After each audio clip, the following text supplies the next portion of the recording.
you reach remission and you are like ready for this next step in your life, there's this like really high moment, but then you get into survivorship and it gets really hard. Survivorship is like a crazy thing because you are so grateful and feel really fortunate, but then there are all these like conflicting emotions and struggles that you still face. I remember during treatment, I watched a video, and I can't remember where I saw the video, but I watched a video of a cancer survivor, and they were talking about how the hardest part in their cancer journey was when treatment ended and like getting back into life.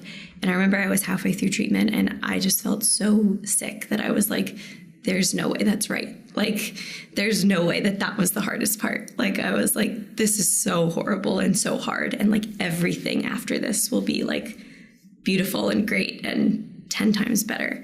And of course, a lot of things are. And so, of course, like when I had my first scan that summer and I knew I was in remission, I was cancer free, and enjoyed that summer. But then the fall came, and I think it all kind of hit me at once that there are all these other parts of survivorship that are hard. And I think we talk about a lot, like the fear of recurrence. And, the farther I got away from that scan, the less safe I felt in feeling okay with knowing that I didn't have cancer. But I also struggled a lot with like figuring out what my life was now, and how certain people fit into it and how they didn't anymore,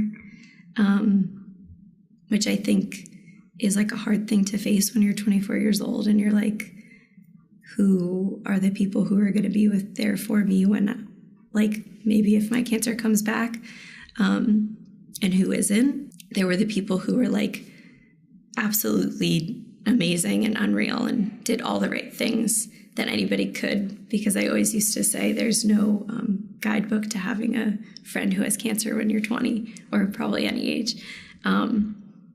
But there were those people and those family members. And then I think there was this other group of people who wanted to be helpful, but maybe weren't fully there, and kind of disappointing.